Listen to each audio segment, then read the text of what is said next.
are tuning in live, let me know where you're joining us from. I am your Justin Bader from the Principal Center, and this is episode 52 of the Instructional Leadership Show, Instructional Frameworks for Remote Teaching and Learning. So thank you so much for being here. Normally, our focus on this show, the Instructional Leadership Show, normally is all about helping you confidently get into classrooms every day, have feedback conversations that change teacher practice, and discover your best opportunities for school improvement. So that's our normal focus here on the show. Now that schools are closed, people are doing distance learning, remote learning. It looks a lot of different ways in a lot of different places, but the common experience for humanity these days is that kids are not in school. So we are taking a different approach on this show to support you as an instructional leader in navigating these uncertain times with wisdom, in leading and moving forward when there's no perfect solution, and in modeling compassion and self-care for ourselves, for our teachers, for our students, and prioritizing the needs of our most vulnerable. We'll talk a little bit about what we can do to check in with students who are maybe not responding, maybe not showing up in online assignments and online discussions, things like that, just to make sure that everyone is okay. And I've drafted a rubric for having teachers do that, and I'd love your feedback on that rubric. So normally this month we would be talking about instructional frameworks, and while we're going to stick with that theme, I wanted to adapt that theme to the shared expectations that we have for teachers' work when that work is taking place almost entirely online. So our essential question for today is, how can we quickly develop shared expectations for online teaching and distance learning, whatever it is that your school is doing now? And I know that may be very different from place to place and from one grade level to another, but whatever it is that we're doing, we need to have shared expectations. I think anytime we're figuring this out as we go, everything's new to everyone, nobody really knows what to do, and we start to figure some things out, the faster we can develop clear shared expectations, the better. In other words, what I'm saying here is the payoff for developing clear shared expectations is going to be vastly higher than normal. And if you followed this show for a while, if you followed my work for a while, you know that I am a big fan of developing shared expectations for practice. It's something we talk about a little bit in Now We're Talking, 21 Days to High Performance Instructional Leadership. But it's something that we talk about a lot here on the Instructional Leadership Show, because if you're going to have feedback conversations with teachers, you want to be able to use a common vocabulary, use common definitions of what good teaching practice looks like in those conversations. And most schools don't have specific enough written shared expectations. And as a result, those conversations often lack common ground. They lack a common understanding of practice. And the schools that are able to develop those common expectations see enormous benefits, see enormous gains, and see an enormous improvement in the quality of the conversations they're able to have around practice. And I think when it comes to these uncertain times, when it comes to the new skills that we're asking teachers to develop, it is so much more important than ever that we develop those shared expectations and that we do it quickly. And what I want to suggest that you do in order to develop those expectations quickly, I know there are a lot of people who are in my corner of the industry, probably including myself, trying to help you figure out what you should be doing at this time. And there are people who have legitimate experience and expertise in teaching remotely and in getting students to do work from home and all those different things. But I think it's critically important that we not just look to the outside, that we not just look to external providers and experts, but that we look at what's working in our own schools. And you might have, an e-school in your community, in your district. You might have colleagues who've been doing, supporting students who are on alternative learning plans. There is expertise in your organization already. And now that we've had some time to kind of start to make these shifts, there are already promising practices that are emerging. And I want to encourage you to use an approach called appreciative inquiry to learn from those. Now, I first learned about appreciative inquiry when I was putting together my PhD research study proposal, when I was doing my human subjects application and designing the study that would become the subject of my dissertation. I learned about appreciative inquiry and how looking at what's working in a variety of different places, or even in just one place, is an incredibly powerful research approach. And I want to encourage you to use it as you navigate the shifts to online that you are navigating right now. I love this graphic that I've got on the screen here from Paula Hansen at chartmagic.com. Just a beautiful graphic describing what appreciative inquiry is. She says, this is from an illustration of David Cooperrider's work. We've got discovery, dream, design, and destiny. Discovery, appreciate what is. Dream, imagine what might be. Design, determine what should be. And destiny, create what will be. And of course, we're not in this kind of idealized circumstance where we have a planning year and we have all these vision meetings and we have a retreat and we have someone like Paula Hansen come and write on the wall what it's going to look like. We're really flying by the seat of our pants here, and we're rebuilding the airplane as we fly it, to use a common phrase from our profession. We're figuring this out quickly. But the thread that I want to take from appreciative inquiry is that we can learn a ton from what's already working if we take that kind of positive lens. And rather than just say, well, we should be doing all this stuff that we're not doing, we look at what we actually are doing and figure out what's working and then do more of it, learn from it, iterate, get better. So, I don't think this is the time to completely start from scratch, and have this entirely new, destiny that we're dreaming up. But I want to share appreciative inquiry with you as just kind of a mindset for figuring out how to proceed, figuring out what's working. So I want to share a couple of recommendations with you for using appreciative inquiry to develop shared expectations for the remote teaching and learning that are taking place for the rest of this school year. And I'm assuming that something is happening. I'm assuming that you're not back in school, and you probably won't be for a while. I know at least a dozen states have canceled school through the end of the academic year. So this will be our reality here for a while, and it's going to look very different from place to place. So we are really going to have to figure this out for ourselves, if you have Chromebooks or not, if you're elementary or high school, if depending on the geography. There are just a lot of things that you are going to need to customize for your school. So here are some recommendations for how to do that using appreciative inquiry. Number one, I think we need to start not by doing whatever is going to burnish the reputation of our district the most, but by doing what students need from us the most, and especially our neediest students. We do not need to be as worried with the students who are surrounded by learning opportunities at home, who are supported 100% in whatever learning opportunities their parents want them to pursue. This is really a time when we need to take a bottom-up focus on Maslow's hierarchy of needs. And I shared this on last week's show, and I'll share it again because I think it's so critical that we keep this in mind and not get too caught up in, well, what's the rigor of this lesson? Are they asking higher order questions? We've really got to look to the bottom of the hierarchy of needs here, those physiological needs. Hey, welcome everybody who's tuning in live. Thanks very much for being here. Tracy from Phoenix, great to see you here. So we've got to think about those physiological needs, right? Are students safe? Do they have food in their home? Are they staying with safe people? And we'll talk about checking in with students in just a little bit, but really, I think 90% of our concern here, honestly, probably needs to be around student well-being and safety. And to the extent that we can focus on learning, great. But this is largely a project of keeping in touch with students, keeping track of students, making sure students are okay.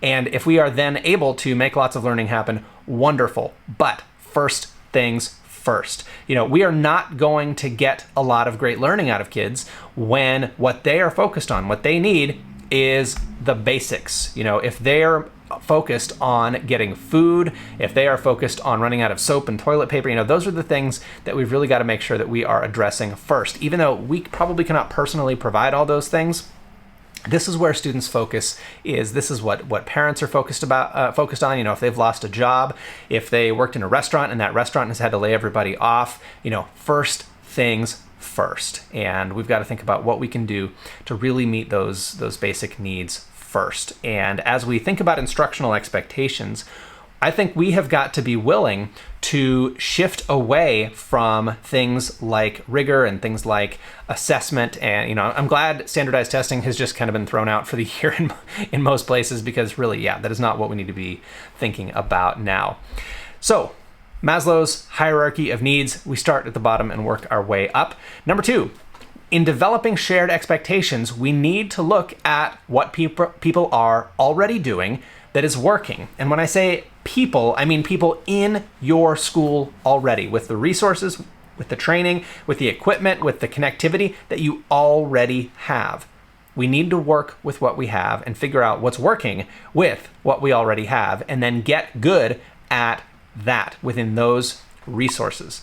Hey, we've got people tuning in from all over: Norway, North Carolina, Phoenix. Awesome. Welcome. Thanks so much for being here. So number 2, figure out what people are already doing that's working. And then within that, we need to focus on things that have 3 particular characteristics. And you've seen me share these in the book. I've shared these recently on the Instructional Leadership Show. We need to focus on establishing shared expectations for practices that are high frequency, high impact, and high variability. In other words, where are the big opportunities to get on the same page, right? We don't need to be aligned on things like, how do you write the heading on your paper? These are things that have occupied faculties for generations, right? Like, what's going to be our format for writing your name on the paper? That's not what we're talking about now, right? We're focused on things that really are going to make a difference in this new world of online instruction for the next couple of months. So look for things that are high frequency, high impact, and high variability. And again, most of those probably are going to be lower on Maslow's hierarchy of needs. Things like, how do we get basic information to students? Where are we going to post assignments and lessons? Because we know if we don't do a good job of organizing that and communicating clearly, where's stuff going to be? How do you post stuff? How do you get access for your students? How do we help students who can't log in or whatever it is that they need? If we frustrate and alienate parents who are already frustrated and overwhelmed and maybe starting to run out of food or supplies or whatever, learning is going to, we are just not going to be part of their shelter-in-place plan, right? It's going to become TV, it's going to become video games, and we want to maintain those relationships, so we have got to be competent with posting those resources and materials. Another place I would encourage you to focus on, and I'll share my example with you in just a moment, a protocol for checking in on students who just are not responding. They're not doing their work, they're not logging in, we're not hearing from them, they're not answering emails or texts. We've got to be able to follow up with students, because we know when they're not physically on campus with us, we are losing a lot of our opportunity to influence them. And we've got to make up for that in some way through an RTI-like approach to contacting them and getting the support of their families, being supportive to their families, and just maintaining that relationship. Third, I've got, in terms of shared expectations here, we probably want to be on the same page about what grading and accountability for the work are going to look like. And again, rigor and, some of the more typical concerns probably need to give way to those more basic needs lower on the Maslow's hierarchy. We've got to be on the same page about what we're asking of students. I've seen a lot of districts go to a pass-fail system, especially at the secondary level, so that it doesn't affect students' GPAs too much. We know this is a nightmare for equity, right? When we take students out of the school environment, we remove all of the supports that we're able to provide in the school environment. Everybody's stuck at home with whatever they have at home, crowded with however many people they have at home. I feel crowded. We have a pretty big house and not that many people living here, and I feel crowded because we're here all the time. And we've got to have empathy for our students and understand that, the work that maybe they were able to produce in the classroom with the support of a teacher, with the support of that environment, things are going to be different, and we have got to really recognize that. Other shared expectations. Some things are of course going to be very subject specific. that maybe departments need to figure out in terms of their expectations for student work. Maybe the PE department is, not having students play games anymore, but maybe they're asking students to do certain exercises to stay fit and to get some exercise while they're stuck indoors. So subject-specific expectations probably are going to make up a lot of our opportunity for developing shared expectations. And class discussions. How do students interact with one another? How do they comment on each other's work? How do they participate in discussions? All fruitful areas potentially to focus on. But the bottom line is we need to focus on establishing shared expectations for things that are high frequency, high impact, and high variability, meaning in some cases they're being done well, and in other cases they're being done poorly within the same school. All right, number 4, we need to shift the focus from frequency and quantity of our efforts to quality. What do I mean by that? When it comes to providing instruction, I have seen a huge variation from one district to another in how much time teachers are talking to students, how much time teachers are on Zoom or whatever technology you're using, Blackboard Connect, actually presenting to students. Frankly, I think a lot of districts are overdoing it and are burdening teachers and students with way too much screen time. I think we've really got to think about what is going to make a difference for students. They don't need to watch 7 hours of Zoom meetings with their various teachers all day, every day. We can shift to some more high leverage, higher impact work that is not going to take so much time. And I'm frankly grateful that our students are able to, my kids are in first and third grade, and they're able to get their work done in, maybe 30 to 60 minutes a day. If the work is the right work, it does not need to take all day. It shouldn't take everybody all day. Welcome, everybody tuning in from around the world. Again, we've got North Carolina, Nigeria. Let us know where you're watching from if you haven't done so already. Great to see people here. Number 5, we've got to value impact on students, not appearance. This is where I think as district leaders, we have got to look ourselves in the mirror and really be careful about this. Especially if you are in a higher income community, or if you have a segment of vocal parents who are higher income and they've got the internet connectivity, they've got the devices, every kid can be on a device all day if they want them to.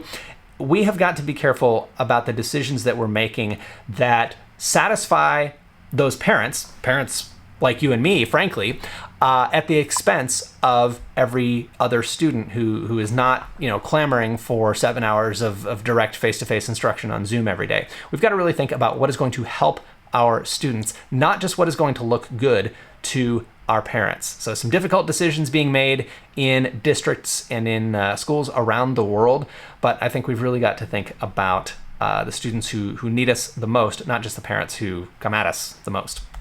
Number 6, I believe we need to get back to basics a bit by using those PLC questions. So if we're going to align expectations across our school, knowing that we're reaching out into students' homes, teachers are attempting to continue with as much normalcy as possible, knowing everything is different, how do we do that? How do we focus on the essentials? I love these 4 PLC questions that you have no doubt seen many times.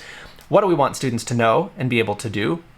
How will we know if students have learned it? How will we respond when students are struggling? What will we do if students already know it?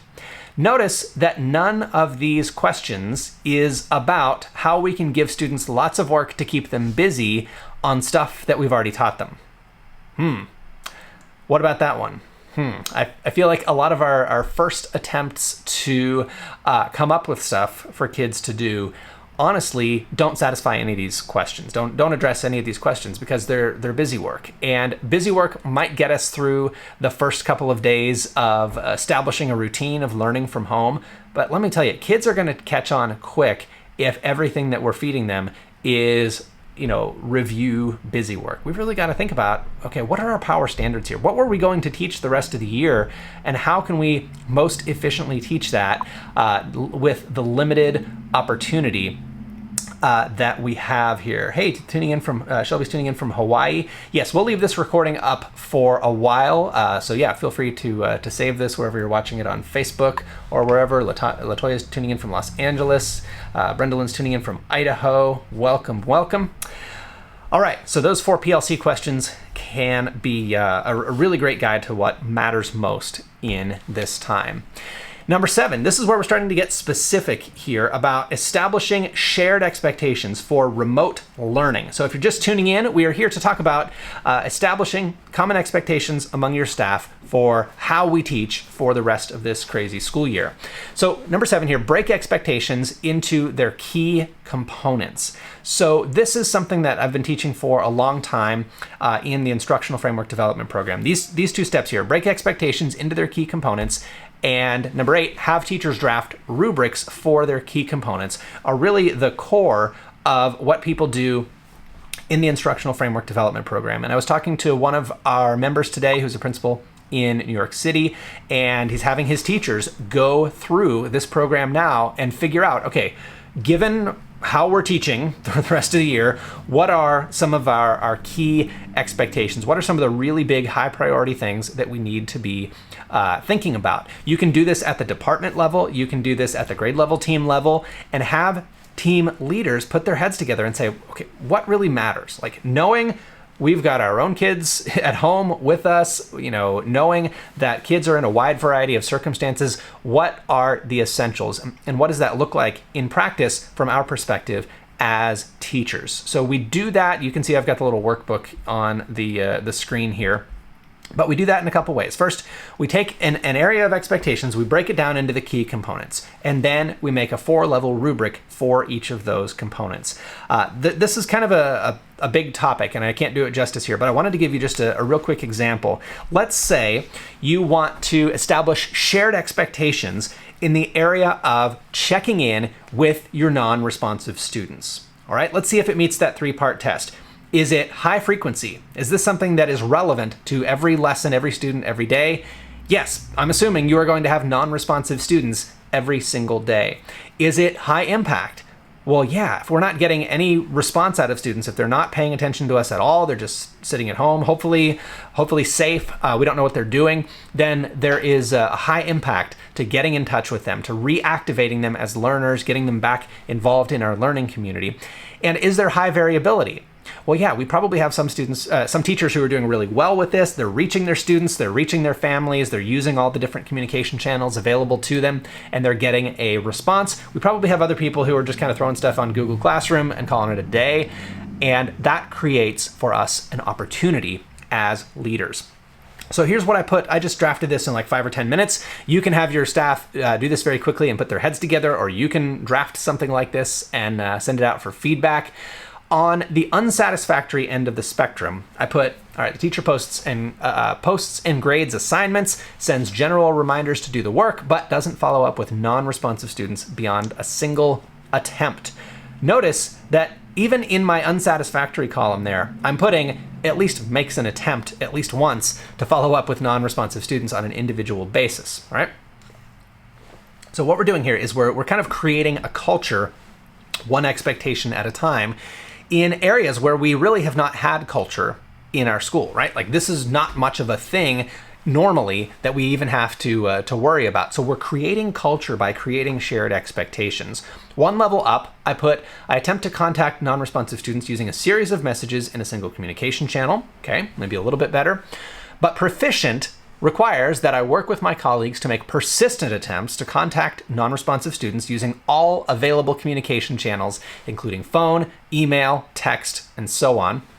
But if we want to be in the distinguished column, and of course we do, I have to work with my team and outside agencies to implement an RTI-like system of escalating contacts from multiple people who have a relationship with the student or the family using phone, email, text, physical mail. Like our kids have been getting a ton of mail lately from different people, different friends and family. And I still wash your hands after you open the mail, but the mail is something that we hardly ever use in a traditional setting, but now it's an option for us.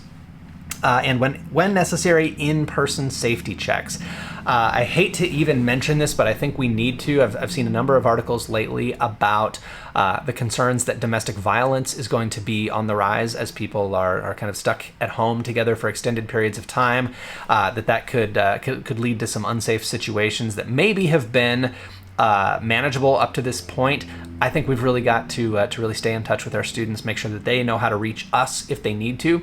And if we've not heard from someone, I think we are going to see increasing necessity to doing those in-person safety checks with the police department or whoever the appropriate people are in your context, just to make sure that kids are there, that they're alive, that they've got food, that everything is okay. We have got to figure that out. I would be happy to share this. Probably what I'll do is I'll just post the text of it on Facebook or something. Thank you for saying that, Caitlin. Feel free to take a screenshot or borrow from this and have your staff develop their own your own system. I really believe that this is probably the highest leverage thing we can focus on now, though, is it's not you can still send out your AP reading assignments and students can answer the questions and take the quizzes and stuff like that. That's not going to be that disrupted by this shift to distance learning.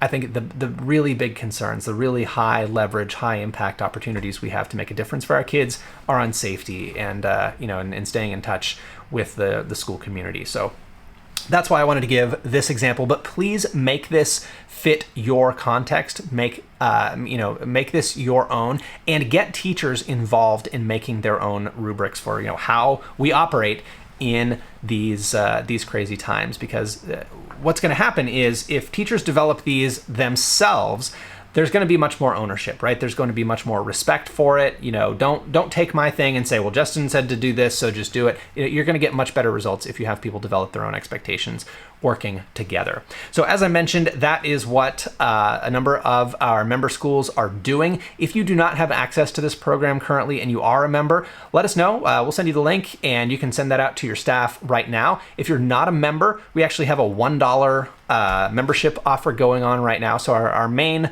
membership is $47 a month. I know these are unprecedented times, so we're doing a $1 for your first month offer, and you can find out more about that at principalcenter.com/quarterly. And if you are experiencing financial hardship, maybe you have a spouse that has been laid off, maybe their employer has had to shut down for a while, just let us know. We're happy to work with you on keeping that affordable. And what I'm promising to anyone who is becoming a new member, if you need to keep that at the $1 rate for the next 3 months, just let us know. Just follow up with us, and we can make that happen. So principalcenter.com/quarterly is where you can sign up and get access to the Instructional Framework Development Program. Everything else we offer, I'll actually send you a copy of my book so that you can read that in your spare time. I don't know if you have spare time right now, but again, principalcenter.com/quarterly. On that page, this is probably worth talking about on its own a bit. On that page, we're doing something called the Achievement Science Quarterly Intensive. And let me see if I can pull this up for you here. Let me put this on the other screen here. And what we're doing in the intensive is we are really making a concerted effort to stay on track personally. All right, so the Achievement Science Quarterly Intensive is our new program on goal setting and kind of following through on your goals. And often the structure of the school year itself keeps us on track. It's we know when evaluations are due, we know when spring break is, we know when we have to get our observations done. There are built-in structures for school administrators that generally keep us on track. And with a lot of those structures going out the window, I wanted to really make this an accessible way to keep yourself on track every day. So we have a daily accountability thread. We have various different structures for setting goals and staying focused. We have a planner. Let me pull up the planner. We've got the goal system, daily scorecard. I'll pull up the planner here. This is a variation of the Instructional Leadership Association planner that we normally send to our members, but I've made a 90-day planner here that you can download and access to keep yourself organized here. So all of that is available if you want to go to principalcenter.com/quarterly. Again, we have a $1 sign up. It's $47, but really this is about getting us all through this time rather than money. So we've got a pretty substantial discount on there right now. Feel free to check that out at principalcenter.com/quarterly. And somebody remind me in the comments, and I will post that rubric for you to borrow from if you would like it. All right, I hit the wrong button on my slides here, so let me see if I can get these back up on the screen. There we go.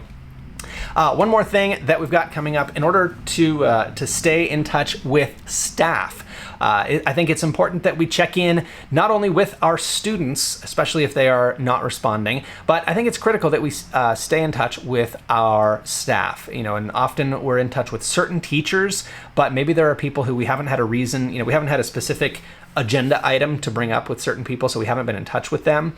And this is a great approach that my friend Jim Henderson is going to be teaching on Friday. Friday morning, we've got this kind of in the middle of the day. principalcenter.com/3Q has all the details. The webinar is called No Surprises Leadership, how 20 minutes a month, just checking in individually with staff members, can keep brush fires from becoming wildfires. And what's interesting is we planned this webinar long ago, long before the school closures, just as a general leadership approach to maintaining relationships and checking in individually with people. Well, now that kind of applies to everyone, because we're not able to get into classrooms, we're not able to be there in person, and I think maintaining those relationships and checking in with people is even more important than ever. So check that out at principalcenter.com/3Q, and I will see you there on Friday. Thank you so much for the kind words. Principal Salazar says, love your book. Awesome, I appreciate that. And we will be in touch. Please reach out if I can be of assistance with anything, and have a great day. Take care.